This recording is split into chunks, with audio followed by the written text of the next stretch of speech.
Hello, everybody. This is Paris Williams from Next Level Financial, and I am very excited because it is Cybersecurity Awareness Month, and we are bringing in another cyber expert this year.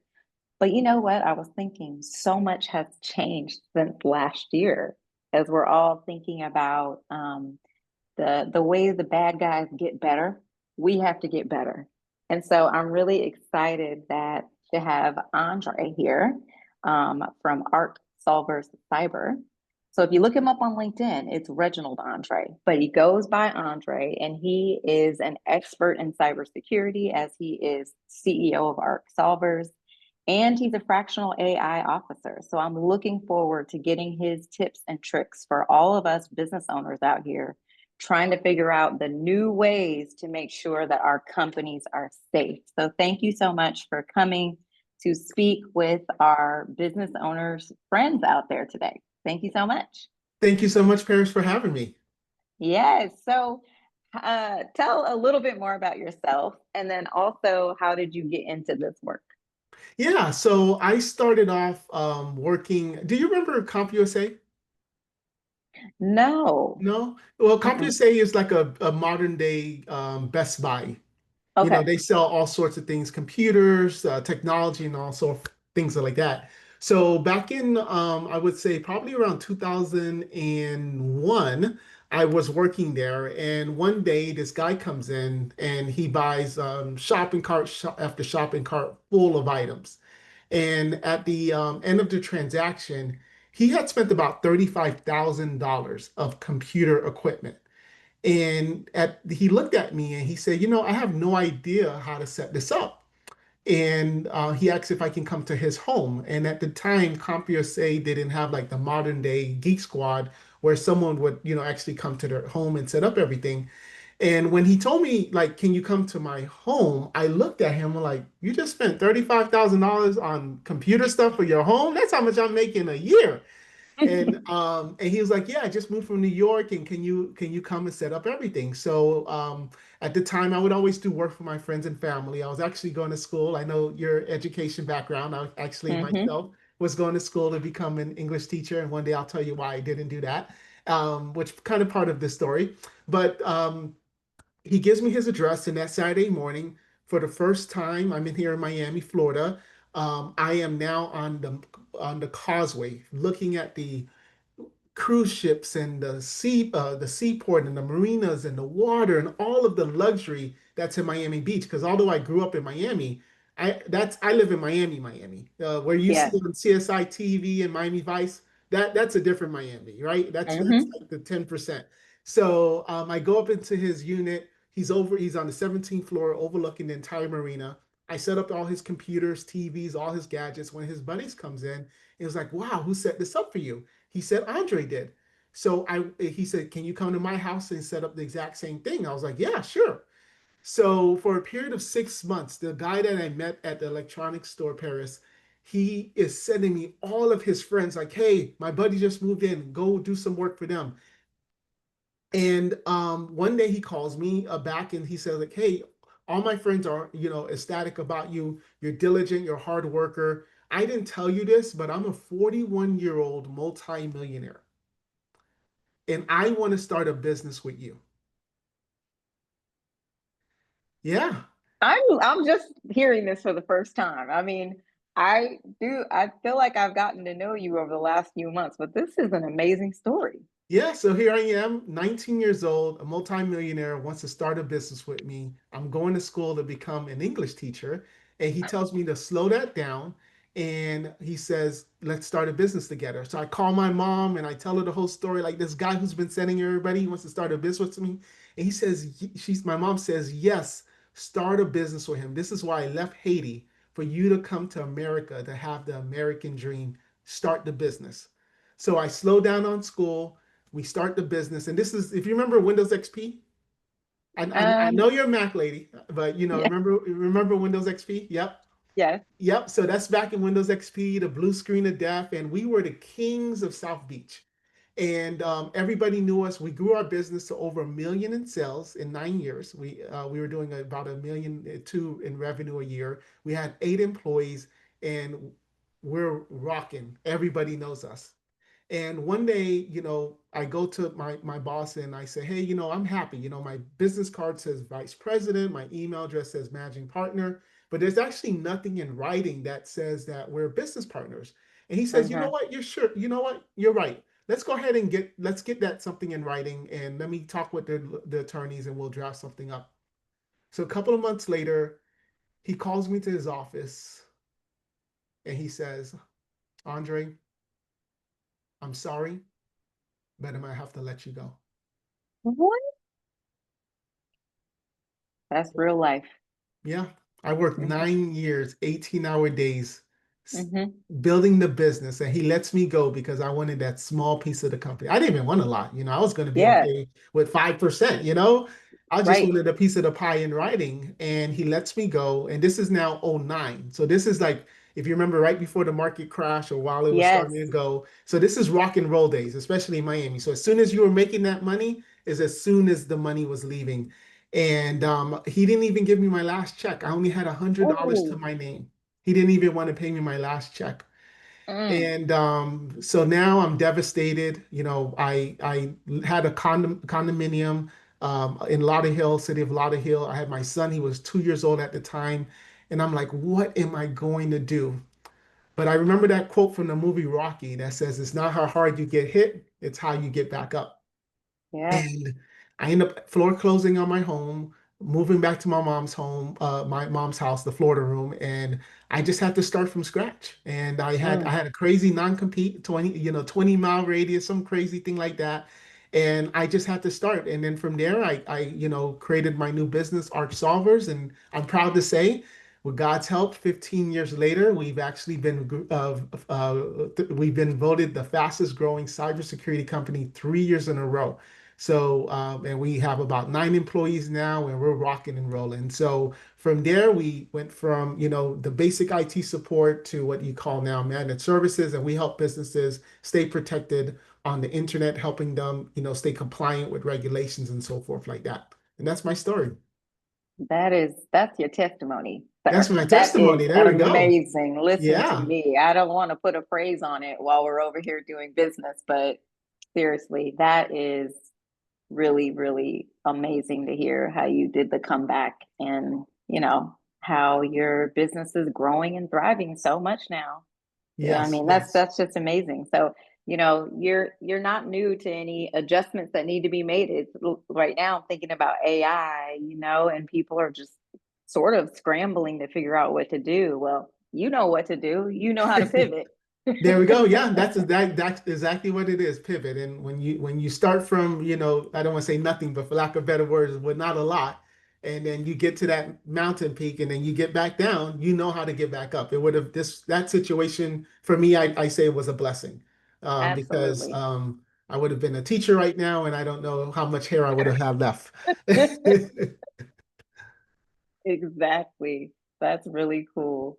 Well, let's get into it. I mean, we have quite a few business owners in our circle. Those are our people. The clients that we serve at Next Level Financial are all business owners, lots of family businesses, folks in the commercial real estate world. And I think this is relevant for any business owner. So, where do we even start right now with what is Well, going on with cybersecurity?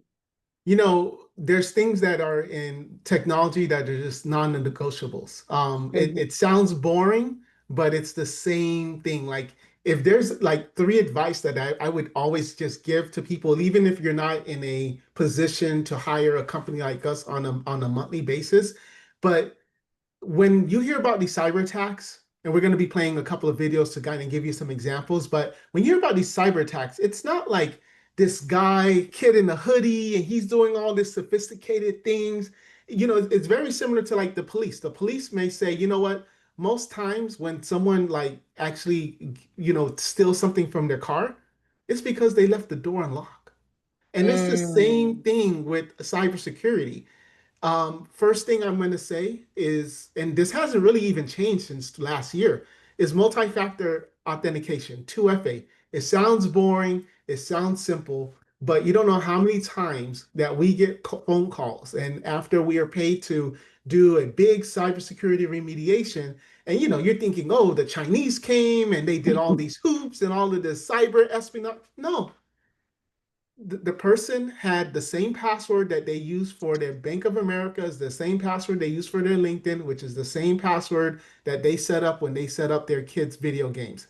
And somehow one of those passwords got leaked, and all the bad guy had to do was just go to Microsoft.com or Google.com, Gmail Suite, type in that username and the password. And because that bad guy knows your username and he knows your password, he's just able to get in. But had he had your phone where it just had to type in a 6-digit code, 99% of the hacks that you probably see right now would not exist. Yeah, 99%. I'm okay. Well, all right. Don't quote me on that, but it's high. Okay. Let's say that. Let's just say high Okay. 90s. High It's 90s. high 90s. Oh, okay, Yes. that's good. Well, and that's Yes. actually good to know that it's that simple, right? Like, okay, if I can just take the time to put that in and be patient enough to set it up on all of my accounts, then I have a lot of good protection there. Yes. So Exactly. that's Exactly. number one. Okay, what's your second tip? All right. So the second one, and it'll play into a video we're about to do, is it's about creating the culture in your business. Mm-hmm. Creating the Mm-hmm. culture with your staff. Cybersecurity shouldn't just be a check mark that you do. Okay, everybody, we're going to send you a video about cybersecurity. Make sure you don't click on it. And then after that, nobody, look, everybody's extra careful. Susie gets the email. She tells Jan next door, hey, you're going to get this fake Dropbox. That's the IT people. Make sure. No, it's about creating a culture because it just takes that one click to take an entire business down. And I actually have a video I'd like to show you that Okay, recently happened with the city of Fort Lauderdale here in South Florida about something just that. awesome. Awesome. Let me go ahead and share the screen.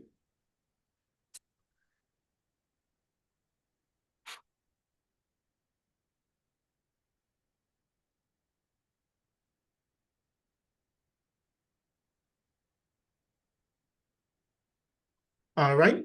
And let me know if you can't hear the sound, but it should be playing now. For a bill they thought was for real. And Local 10's Roy Ramos live now with reaction from the mayor today. Roy. And when I spoke with the mayor, Calvin, he tells me that this scammer filled out all the necessary paperwork, even attached a blank check, all of which officials here at the city have seen before. But it's when accounts payable sent those funds, they quickly realized it was sent to the wrong person.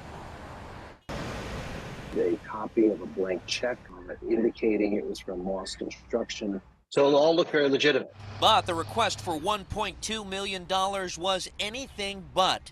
City of Fort Lauderdale Mayor Dean Trentala said it was all part of a phishing scam where someone posed as a representative of Moss Construction, the company now building the city's new police headquarters, in order to swindle Fort Lauderdale out of more than $1 million of taxpayer money. It was all exactly the way we've received requests before. Fortunately, it didn't take long for city manager Greg. So $1.2 million. 1.2 million. I'm going to give you more of the story. So basically, Yeah. City of Fort Lauderdale Police Department, they're building a beautiful $200 million building. You have now the construction company, Moss Construction, legit company. They do everything well. They're building the project, and everything is public records. So now the bad guy goes into the city of Fort Lauderdale's website, finds the invoices that Moss Construction has, QuickBooks with the logo on the right and all of that stuff. They're reading the minutes. They see that, okay, phase two of the project is coming up and it's going to be for $1.2 million. They keep on looking at the website. They see, well, who's in charge of paying all the bills? Oh, Susie in accounts payable. Perfect. Bad guy goes to GoDaddy.com. He creates a new email address, call it Moss with 3 S's instead of 2 S's. Says, hey, Susie, this is Jeff from Moss Construction. Here's that phase two project for that police department, $1.2 million. Oh, and by the way, Susie, go ahead and send it to this bank account instead. And you know what Susie says? Yeah, What? sure, no problem. Okay, no problem. Uh, And just like that, $1.2 million hits the road into the bad guy. And of course, by the time it is detected, these are organized, fraudsters. So they're moving the money around, and once it goes international, that's it. So there's a few lessons learned from this. The Hmm. first one is, again, going back to that culture. Had the accounts payable person just taken that extra step to notice, because now even in most modern email systems, there's that little thing that says external, or it could say you have not received an email from this person. Like, you ever get that Yeah. where it says you have Oh, not yeah. received? Yeah. Like, that's okay. So that should have told you that, wait, I always receive emails from this person. There's a Yeah. thread underneath as if we've been talking. So why would I be getting this message? And all the accounts payable had to do was pick up the phone and call Moss Construction and be like, hey, Yeah. I just wanted to be sure before I wire this money that that's there. So that's why the culture is so important, because a lot of times, and I'm not picking on City of Fort Lauderdale because there's plenty of other companies, but nevertheless, it's about training your staff. So when you have your staff meetings monthly or whatever the case is, put in about 3 minutes every month as just going and saying, hey, this is what happened at this location. This is what we need to be careful for. Because yes, the city of Fort Lauderdale, all they're going to do is tax us more, right? And make up the money. But if small business losing that type of money, that's it. Business is closed. Yeah. Another, yeah, another tip that You, you can, yes, go ahead, I'm sorry. I was just gonna say, I was gonna ask, how do you build it into your culture? But you made Mhm. such a good point about like you're already having meetings. Make it a Yes, part of your agenda as opposed to just having like one training a quarter. right. Like we meet as a team every Monday. You can talk about something for 2 minutes that would just build the culture of awareness. Exactly, exactly, and Hmm. especially with more remote from home, we're remote from work, remote from home.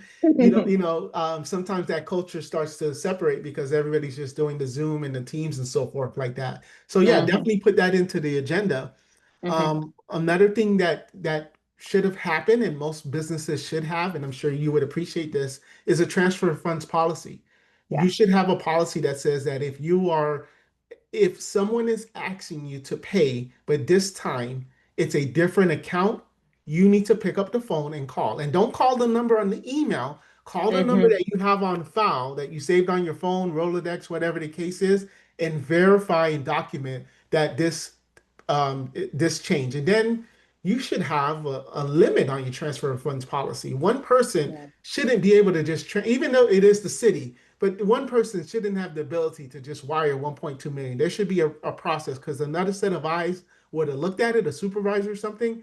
I'm sure they would have at least questioned it to be like, hey, why are we moving the money to a different account and so forth like that.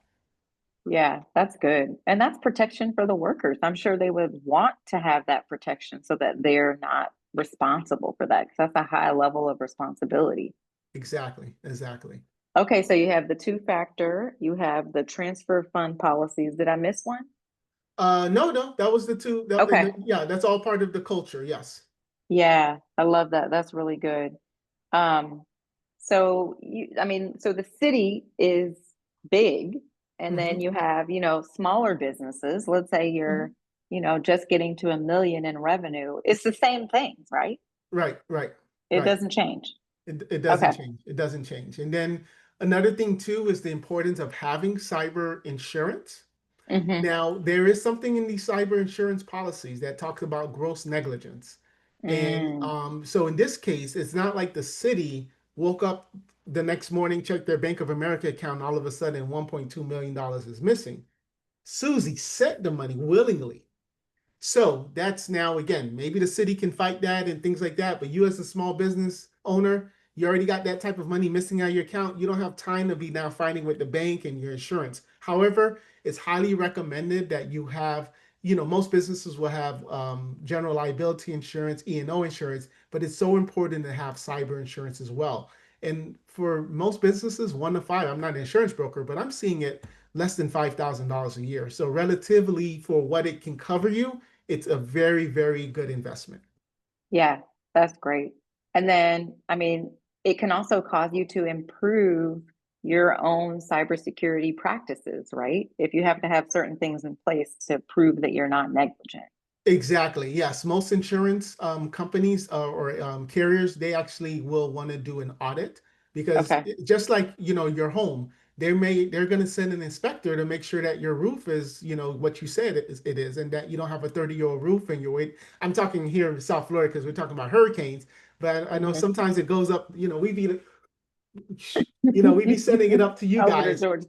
to North Carolina and so forth, in Georgia, yes, but they will do an inspection. So oftentimes insurance companies will do inspections, and what they'll do is it'll be in their policy that you're supposed to have two-form factor, you're supposed to have all of these different things. They're gonna take your premium. Oh yeah, we're buddy buddies. Everything is good. And then when you call them and they send that auditor to check, they're gonna be like, "Well, on page 19 of the fine print, we said that you have to had all your updates. And had you had this update, well, thank you, Mr. Customer, for paying your premium for the last 3 years, but we're gonna deny it because you didn't follow our fine print." And that's the name of the Mm. game. Yeah. So folks who think that they're not going to do any of the protection things that you named, they're just going to buy insurance. That's not a good No, no, strategy. no. That's like going 90 miles on the highway saying I got insurance and health insurance just in case I get in a car accident. That's Yeah. not what you want to do. Okay. That's not Okay. what you want to do. Point well taken. So Yes. tell me about how AI is changing the game. I mean, are Oh we my ready to gosh. go there yet? Yeah, Because yeah. I mean, yeah. I got to buy a new hat. I got my Grant Cardone hat there. I don't know if you like Grant Cardone, but so I'm normally wearing my cybersecurity hat, but my gosh, this AI is crazy, crazy. Hmm. I'm actually gonna play the next video, and then we can kind of talk about that. Oops, sorry about that. Because I think that's going to be important for us to talk about, and then we can kind of talk about how AI is changing cybersecurity. Because a year ago, we weren't really talking about too much AI. I mean, I was just thinking a year and a half ago, I was looking at my receipts, how long I've been paying ChatGPT. It's only been about like 15, 16 months since I had to, Yeah. so it's like, and for the last 16 months, my son's got an A2, but I don't know if that's any correlation, but yes, no, I love my son. I'm just joking. Can So I just say that I'm so happy you were looking at your receipts? That makes our heart happy to know that you knowing the money that's going in and coming out, right? you got to. Oh, because you talk about audits. One time, especially because in our business, we actually sell hardware. So if we Uh-huh. sell hardware to a client, and we about 2 years ago, we were buying stuff, and one hand wasn't talking to the other. So now we found ourselves with like $10,000 of parts between a lot of customers that we had ordered that we had never charged the client for. And Hmm. it went over the year, meaning like we purchased it in June and we found out like in February the following year. So now to go Hmm. back to a customer, be like, hey, last year you had this budget and now, but nope, we had to No. pay a lot of money. Yeah. You'll learn to start reconciling real quickly Oh, I when you learned. have Oh, something I like that. learned. Hmm. Yes, yes, yes. So I tell my bookkeeper, I don't care if it's gas, especially now with the scams. Even if it's Yep. a $30 gas receipt, you need Yes. to ask me, through our Yes. system, was this you at the BP gas station? Yes. Yes, Yes. Checks and balances. absolutely. So I'm going to play this AI one next. Oh, This, okay. this Yes, let's do this it. one is really interesting.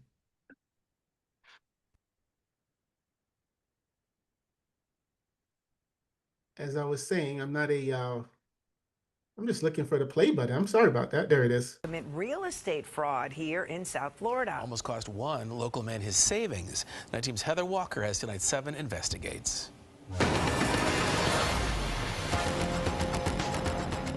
UD Levy decided at 19 years of age he wanted to invest in real estate.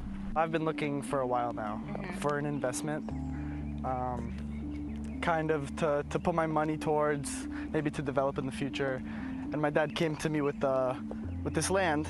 The land was this vacant lot in a neighborhood off of Dixie Highway in Hollandale Beach. His dad is a real estate broker. He learned about the property when someone reached out wanting to sell it. Selling, I would love you to sell my property. I said, that's fine, let's get on a call. She said, I'm deaf, I can't hear, I have an issue, a problem, let's text. I said, okay. He asked for 2 forms of identification to prove she was indeed the owner. When he looked up the property records, the IDs matched.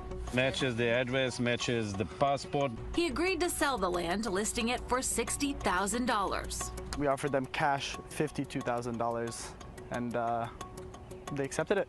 So you thought you were winning? Exactly. The buyer said she lived out of state, so Florida Title and Trust, which was handling the closing, required a Zoom call to see the owner and make sure she wanted to sell. Just having a normal closing. Somebody wanted to buy a piece of land, and we're here to make it happen. Hello? At first, the Zoom was going fine, but then something seemed off. That's a video, no? Lauren says the woman on the call looked like the pictures on the license and passport, but she wasn't acting normally. Margaret? They tried different commands. If you can hear us, can you raise your right hand, please? Lauren says they quickly realized it was an AI-generated image. I caught it, but that doesn't stop them from going to another realtor or another title company and trying it with somebody else. Both Miami-Dade PD. Wow.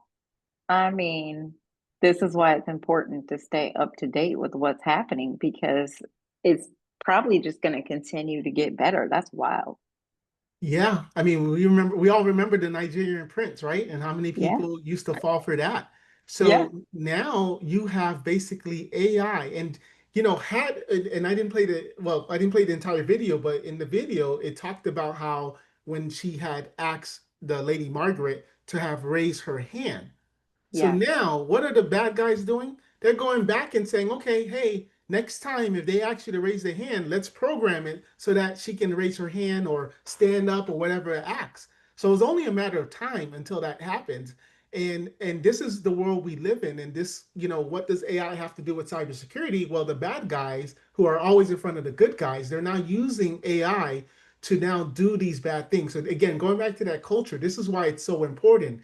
Because even when you used to get probably those car warranty, voicemails and stuff like that, now you can have fake AIs calling your employees, acting as if, hey, I'm an IT company, I'm, whoever it is, I need to remote into your computer, I need to, for you to pay this bill, whatever the situation is. I'm sure in your state you get the toll passes, right? Have you been getting like a flood of those things? All of that is AI. And they wouldn't be doing it if they weren't making money. Yeah. Well, the key thing I wrote down that the lady wrote was something seemed off.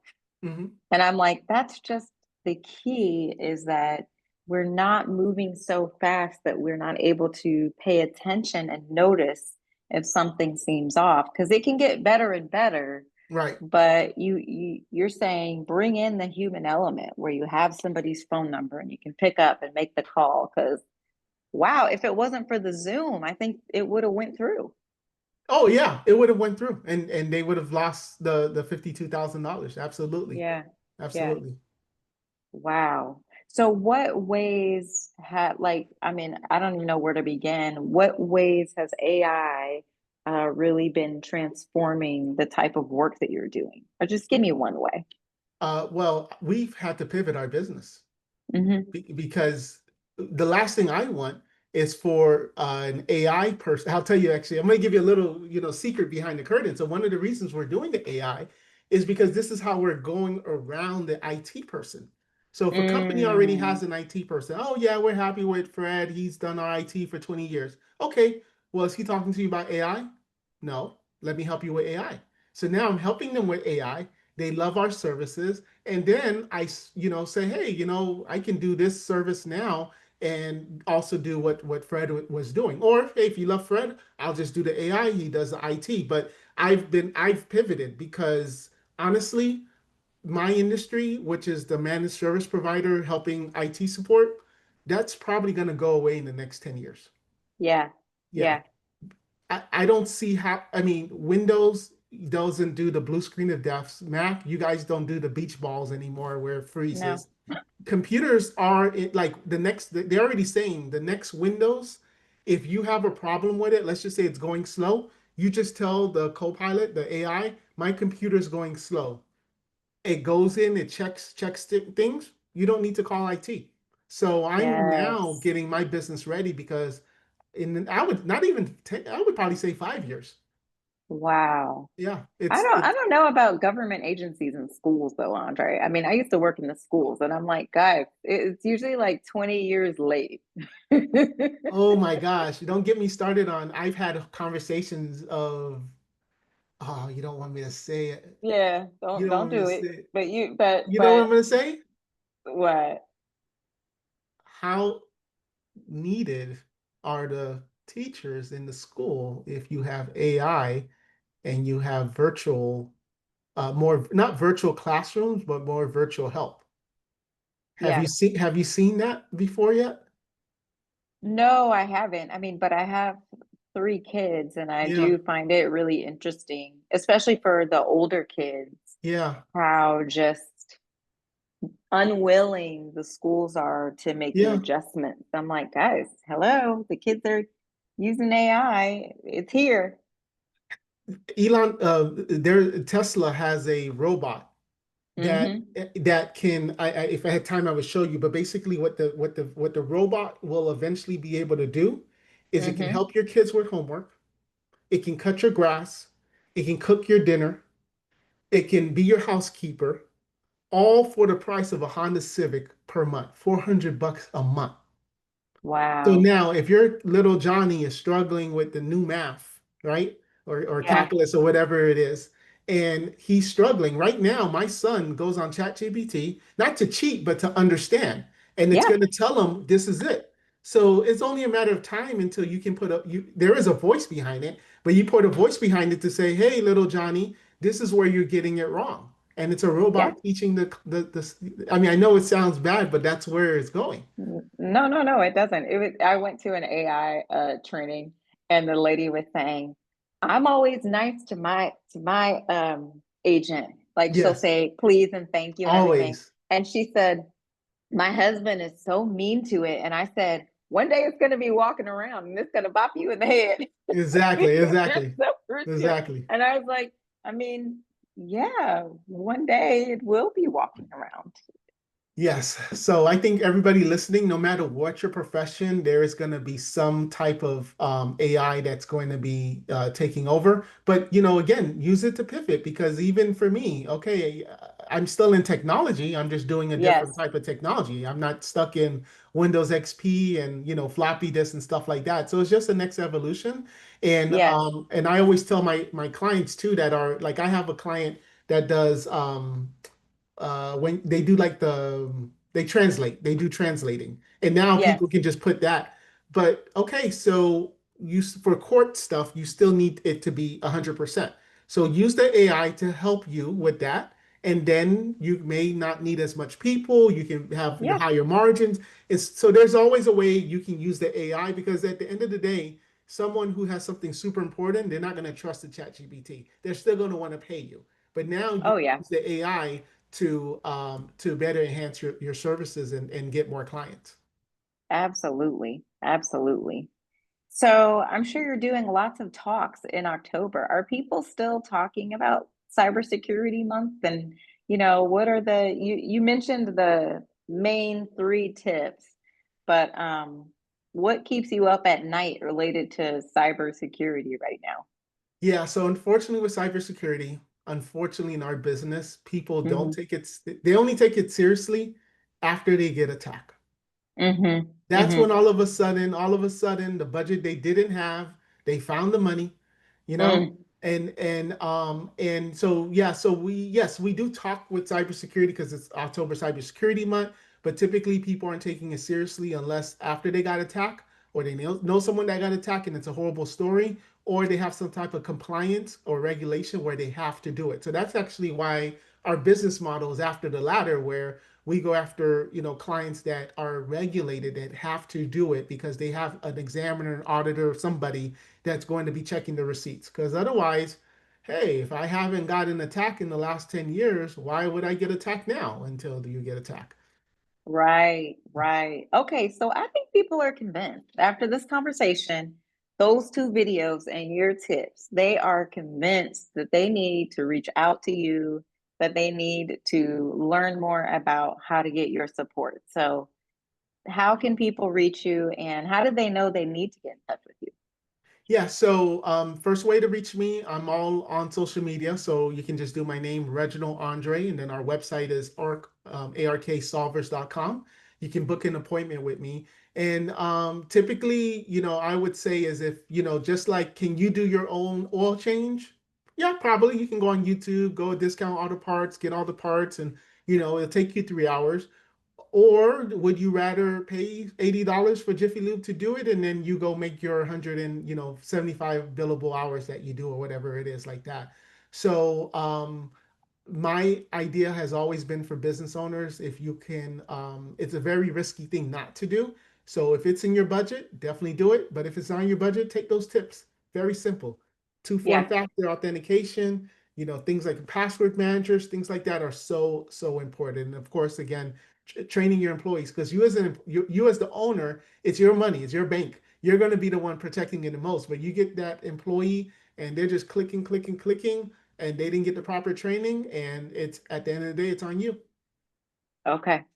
Great advice. I'm sure Thank you're you. going to get people just reaching out before the end of the year closes. They're like, this is the final quarter. It's been on my goals list. I need to get this in order. So thank you so much for having this conversation and for sharing all the wisdom. And I can't wait to see what we're talking about in 2026. Oh my gosh, I'm gonna have to get a tinfoil hat on. It's gonna, hopefully it's all positive. Yeah, absolutely. Thank you so much. And I'll see you around. All right, thank you.